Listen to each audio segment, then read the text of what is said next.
के लिए, और ये उन्होंने 2 बार किया है ऐसा बात। लेकिन आज पाकिस्तान की इमेज सुधारने के काम किया जा रहा है। लेकिन साथ में एक और बात है कि आपको याद होगा कि कुछ हफ्ते पहले पाकिस्तान ने लाहौर के अंदर 9 सिटीज़ के नाम चेंज किए थे और उनको हिंदू नाम दे दिया था, ताकि पाकिस्तान वर्ल्ड को बताए कि मैं हिंदू। और ये भी कहा जा रहा है पाकिस्तान कि देखिए, इससे पहले एक और इंसिडेंट हुई थी, कुछ दिन पहले की बात है कि 117 लोग जिसमें से 61 थे Hindu Indian, Manishankar Aiyar, A S Dulat, Humayun Kabir जैसे लोग, उन्होंने कहा था कि पाकिस्तान के साथ हमें बातचीत करनी चाहिए। एक पाकिस्तान नैरेटिव बना रहा है ताकि इंडिया और पाकिस्तान की बात हो, क्योंकि पाकिस्तान ने हर एक तरीके से कोशिश कर ली कि उसका जो इंडस वाटर का ट्रीटी है उसको रिस्टोर किया जाए, लेकिन इंडिया ने बड़ा क्लियरली कह दिया। इवन पाकिस्तान वर्ल्ड बैंक के पास गया था कि इसको रिस्टोर किया जाए। वर्ल्ड बैंक ने कहा कि हम तो इसको मानते ही नहीं, हम इसके अंदर इन्वॉल्व ही नहीं होना चाहते, क्योंकि इंडिया ने उनको बड़ा क्लियरली कह दिया कि हम आपकी बात नहीं मानेंगे।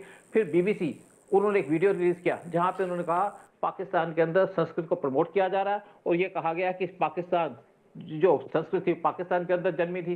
तो पाकिस्तान जो इस टाइप का एक प्रोपेगेंडा चला रहा है, अपने आप की इमेज सुधारने की कोशिश कर रहा है। इंडिया ने इसीलिए एक ये काम किया कि पाकिस्तान को दोबारा वर्ल्ड को याद दिलाना कि पाकिस्तान एक टेररिस्ट कंट्री है, और यहाँ पे 23 लोगों को दोबारा से जो लिस्ट में डाला गया है, और ये पाकिस्तान को दोबारा याद दिलाना है, वर्ल्ड को याद दिलाना है कि पाकिस्तान टेररिस्ट कंट्री है। और बहुत जल्दी आप देखेंगे कि इंडिया दोबारा से ऑपरेशन सिंदूर चलेगा, इसका पार्ट 2 होगा, जिसके अंदर पाकिस्तान के टेरर कैंप को डिस्ट्रॉय किया जाएगा।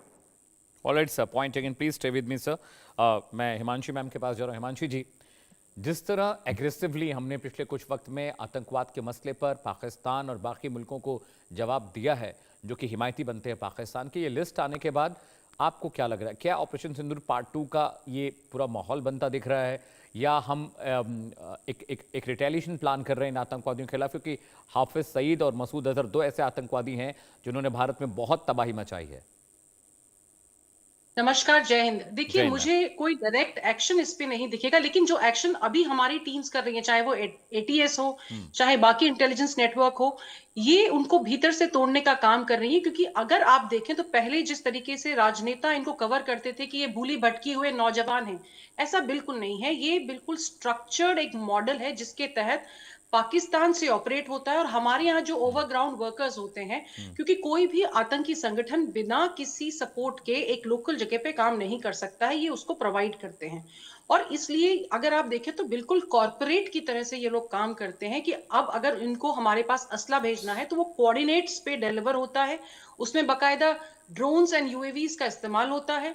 हवाला की तरफ से जो पैसा आता है या फिर नार्को टेररिज्म की तरफ से पैसा आता है, उस तरह की चीजें होती हैं। और स्पेशली अब देखिए, जो 8 लोग गुजरात से पकड़े गए हैं, मैं आपको बताती हूँ गुजरात का जो इंपॉर्टेंस है वो क्या है कि 500 किलोमीटर से ज्यादा देखिए लंबी सीमा है। वहां पर आपका मुंद्रा पोर्ट है, वहां पे कांडला है, वहां पे जामनगर में रिफाइनरी है। पहले भी देखिए अक्षरधाम में हमने देखा था किस तरीके से इन्होंने हमले किए थे और सीरियल ब्लास्ट गुजरात में हुए थे।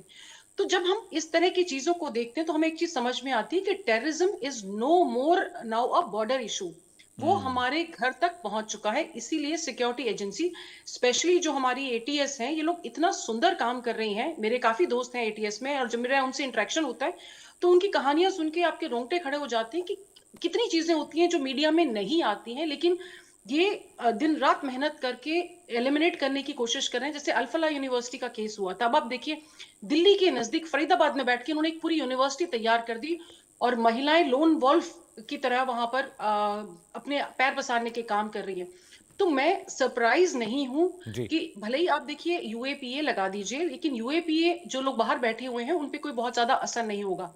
पाकिस्तान कई बार एफएटीएफ की लिस्ट में रहा है, और अभी भी कोशिश की जा रही है उसको एफएटीएफ की लिस्ट में डाल दिया जाए, क्योंकि उससे वर्ल्ड बैंक से या एशियन बैंक से उसको पैसा नहीं मिलेगा। लेकिन सारा पैसा उसका वहीं से नहीं आ रहा है। देखिए, हमें भी पता है कि उसको कौन कौन है जो सपोर्ट करते हैं और पैसा कहां से आता है। लेकिन हमारे लिए समस्या ये है कि जो हमारी यूथ है, ये जो हमारे पढ़े लिखे लोग हैं, उनका ब्रेन वॉश किस तरीके से सोशल मीडिया जो पीयर टू पीयर इनका है या फिर सिग्नल है, टेलीग्राम है, उसके थ्रू इनका जो ब्रेन वॉश किया जा रहा है, वो हमारे लिए डेफिनेटली बहुत चिंताजनक है। क्योंकि जब स्लीपर सेल्स एक्टिव होते हैं तब देखिए आपको बाहर से नहीं दिखता है, लेकिन आपके अंदर से जो इस तरह के चूहे हैं जो आपकी बिल्डिंग की जड़ों को खराब कर रहे होते हैं, वो आपकी बिल्डिंग को कितना नीचे तक आपकी जड़ों को हिला चुके हैं, वो आपके लिए असेस करना मुश्किल होता है। तो मैं तो ये बहुत ही बधाई दूंगी कि एटीएस के जो लोग हैं ये बधाई के पात्र हैं कि उन्होंने इस तरह के टेरर नेटवर्क का पर्दाफाश किया, और सरकार ने राइट। यूएपीए के तहत इन पे कार्रवाई करने का